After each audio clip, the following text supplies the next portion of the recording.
Hello and welcome to Insights in Action with Orange 142, where we interview agency leaders and business owners to uncover the journeys, strategies, and insights that drive their success. At Orange 142, we're all about transforming brand stories into impactful digital experiences through innovative media and marketing solutions. And today, I'm very lucky to be joined by Kevin Howe of 329. How's it going, Kevin? It's going great, Chip. How are you? I'm good. Thank you so much for being on first and foremost. And to start this off, Kevin, I'd love to just understand a little bit more about your background and a little bit more about 329. Great. My background is primarily in design. So I've been in the agency world since I was 19 in some form or another. So yeah, started freelancing when I was young and then interning through agencies. So my whole career has been in the agency world. Specifically, I have a degree in graphic design and then worked through the agency world for a few years and ultimately went out on my own in 2010 to start 329. Wow. Yeah, and 329 has evolved. We were a primarily just like web and app development firm for a long time. And then last year we merged with a more typical like full service digital marketing agency. And so now it's web design and development, search engine optimization, paid search, and branding are really the only four services we do now. Nice. That's awesome.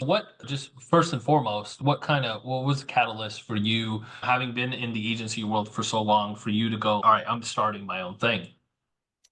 I was going to lose my job. To be honest. So yeah, I was leading a department. I started as the third person in an interactive team at an agency. I helped Oh, grow that to a team of 12. Ultimately, they decided they didn't really want to do a lot of digital work. And so they phased that division out and they were going to let me go. And so I actually worked a really good deal with them where I went out as a contractor. And so wow. I wouldn't have been able to get through the first year without them. So they transitioned me to a contractor. I ran all their work and then I started building my own business. Wow, that's awesome. That's a cool opportunity. But at the same time, not doing digital work, especially in that time, Yeah.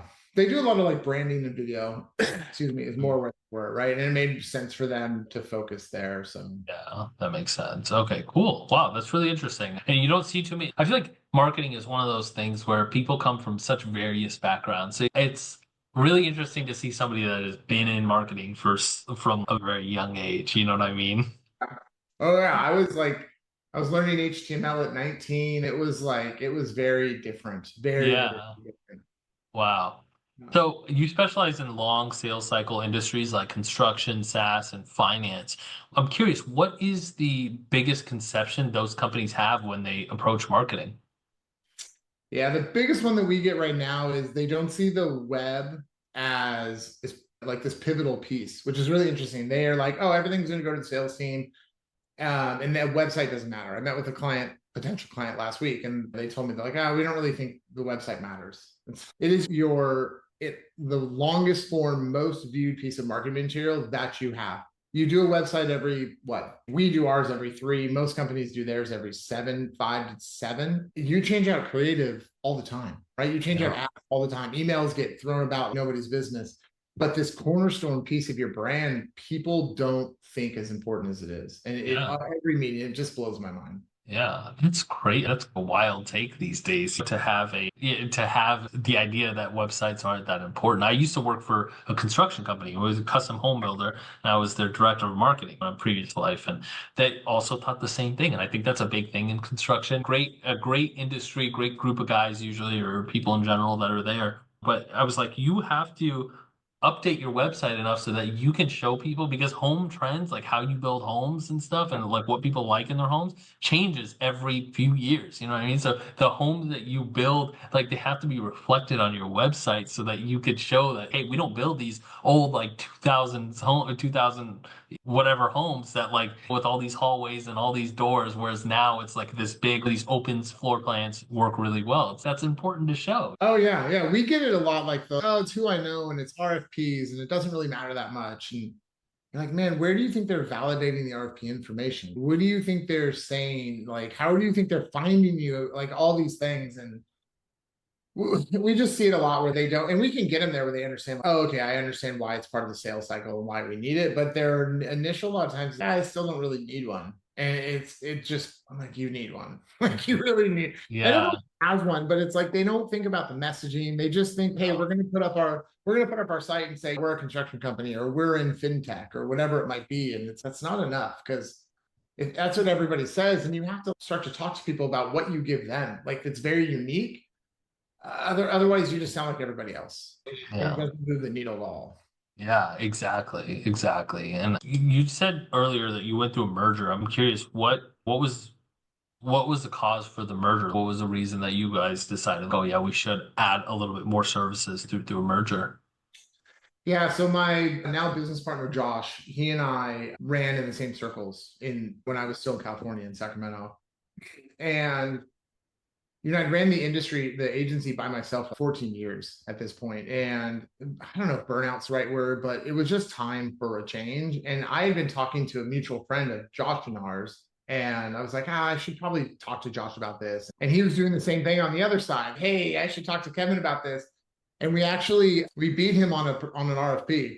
And Oh wow. you won that? I'm like, yeah.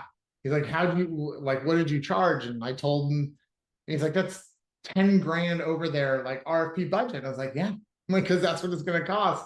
And he's Yeah. like, beat me with a higher budget, like on the project. I'm like, yeah. And he's like, we should merge. Like, you just said it. And Yeah. I was like, yeah, I've been thinking the same thing. And so 4 months later, we soft launched it. And then all our paperwork and everything went live in January. And Wow. yeah, I needed a partner. I was just ready. I was ready to have somebody else with skin in the game, somebody else that could help with strategy and help run the agency, all those kind of things. Yeah. And so have you found that it's helped with the burnout? Agency burnout is such a real thing. Have you found that it's helped so far? Yeah, and we're very good at different things, right? So I would tell you my what I'm good at in the agency side is I wouldn't call it business development. I don't like networking. I don't want to go out and do all that stuff. But if somebody comes to us and they have a need, I'm really good at let's figure out like how we can help solve that problem. It's like consultative sales. And Right. he's really good and he loves being out and about. So he's able to do the networking and all that. So it balances that, which is really good. And then I was able to offload the things that I don't like to do, and he was able to offload the things he doesn't like to do. So all of a sudden, I'm doing more of what I like that's more impactful to the agency, and my daily life is better. And the agency is performing well. And so it's a win-win for everybody. Absolutely. That's great. And I'm curious, so I know that you keep up with marketing trends quite a bit. You're very tuned into that. So what's something that you feel is overhyped right now, and what do you feel is underrated right now? Oh, that's a good question.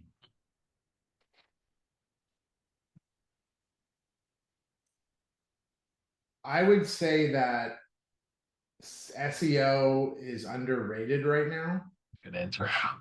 which is it might be backwards to what you're hearing with everybody but I think it's No. underrated. I want to tell you the AI is overhyped, but I don't know. That overhyped is such a strong word. I think Webflow, like it's probably way too niche, but Webflow is way overhyped in my opinion.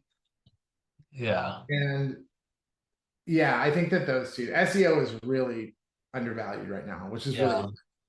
Yeah. Webflow, I could see Webflow being, especially because they don't usually work on mobile, and that's where a lot of people are accessing websites. yeah, you can't edit it on mobile, but what I'm seeing in the industry is this. I keep talking about this. I need to formalize it, but there's this pressure out from the middle, right? So I've been in this industry so long that I've seen so much that our our project budgets, right? You remember a bell curve in school, right? Mhm. If you think Yeah. about a budget, like if 5 grand is on one end of the scale and $200,000 on the other end, you would Mhm. have this bell curve, right? And most of your projects sat right in the middle, and Yeah. it is flipped. It is like a reverse bell curve right now, and everything is really cheap or really complex. Anything Mhm. in the middle is getting pushed out to one end or the other. And I think AI is doing obviously a lot of that. And Webflow is serving that simpler side. And if you have something that's like super simple, it's great, but it's really like the learning curve and it's hard to manage. And then you're stuck in their Yeah. system. And I don't know, we're competing with bids right now and people are using Webflow. And it's not my thing. Yeah, for sure. Yeah, that's really interesting. There is a lot of hype about Webflow, but I do really like the fact that you said SEO was underrated because it is. In an era right now where people are like very educated in terms of they'll go online and look you up beforehand, or like they'll go and do their research before they choose you. SEO is of paramount importance. And I think that there's a lot of people trying to do SEO, and I think that there's few that do it when I'm talking about agencies. So I think you're right. It is very underrated. Yeah.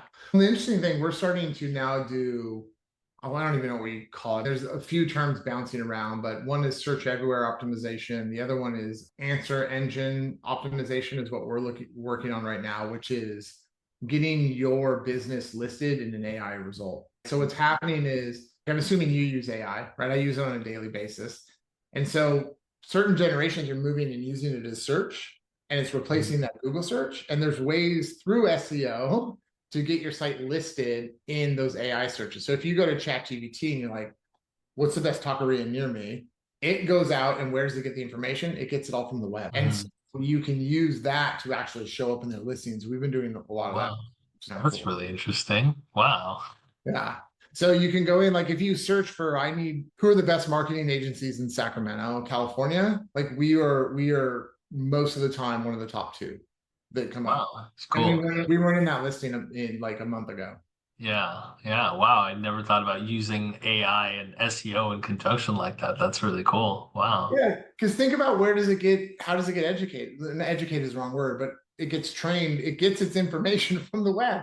Yeah. So we Yeah. go around and we're doing different types of SEO that then get you ranked in AI. And that I think will be really beneficial long term. Yeah. And that might bring up a whole other sub industry of SEO, which is really cool. Wow.